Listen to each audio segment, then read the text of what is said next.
본격적인 공천 심사를 앞두고 국민의힘 내부에서 현역 의원 최대 절반 물갈이설이 거론되고 있습니다. 당무 감사 결과를 토대로 경쟁력이 떨어지는 인사들을 대폭 교체할 거란 전망인데 민주당에선 이낙연 전 대표의 신당 창당 가능성이 주목받고 있습니다. 국회 연결합니다. 손효정 기자. 네, 국회입니다. 네, 국민의힘에서 당무 감사 결과 후폭풍이 계속되고 있죠. 네, 하위 평가를 받은 당협위원장 46명, 22.5%의 공천 배제를 권고한 당무 감사 결과가 발표된 이후 국민의힘에선 현역 교체 폭이 더 클 거란 관측이 제기되고 있습니다. 현역 의원 최대 절반가량이 물갈이될 거란 이야기가 당 안팎에서 나오는 겁니다. 특히 정당 지지율보다 개인 지지율이 낮은 현역 의원들을 공천관리위원회에 통보하겠다는 방침을 두고 상대적으로 국민의힘 지지세가 강한 대구, 경북, 부산, 경남 등 영남권 의원들의 긴장감이 높아지고 있습니다. 감사 결과를 바탕으로 컷오프 칼날이 우선 영남권 현역 의원들을 향할 거란 우려입니다. 영남권 의원들은 물갈이 자체가 총선 승리로 연결되는 게 아니고 투명하고 객관적인 공천 절차가 보장돼야 한다며 이 같은 전망을 경계했습니다. 당 핵심 관계자는 당무감사 하위권의 영남권 의원들이 대거 포함됐다는 일부 보도에는 선을 그으면서도 총선 때마다 현역 의원 교체율이 40%가량 된다며 대규모 물갈이론의 여지를 남겼습니다.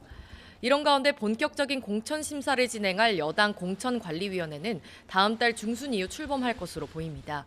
지도부는 당 상황을 잘 모르는 외부 인사가 공천 작업을 주도할 경우 당내 갈등이 커질 수 있는 만큼 가급적 내부 인사 가운데 공관위원장을 발탁하는 방향에 무게를 싣고 있습니다. 네, 이번엔 민주당 소식도 짚어보겠습니다. 이낙연 전 대표가 신당 창당 가능성을 부인하지 않았는데요. 이와 관련해서 당내 파장이 이어지고 있죠.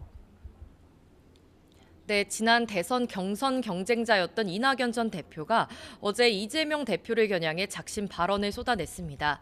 강성 팬덤과 이재명 대표의 리더십을 문제 삼으며 당내 민주주의가 무너졌다고 날선 비판을 했는데 신당 창당 여부에 대해서도 여러 갈래의 모색이 있다며 가능성을 열어뒀습니다. 이재명 대표는 이 전 대표 발언 직후 별다른 입장을 내놓진 않았는데요.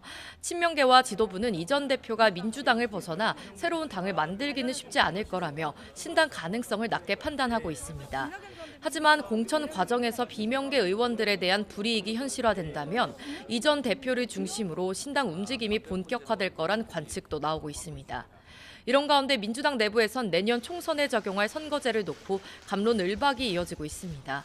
크게 지금의 준연동형 비례대표제를 유지하며 위성정당 방지법을 통과시키는 방안과 병립형 권역별 비례대표제를 도입하는 방안이 맞서고 있습니다.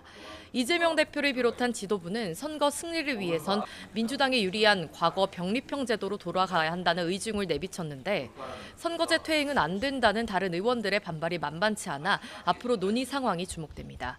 지금까지 국회에서 전해드렸습니다.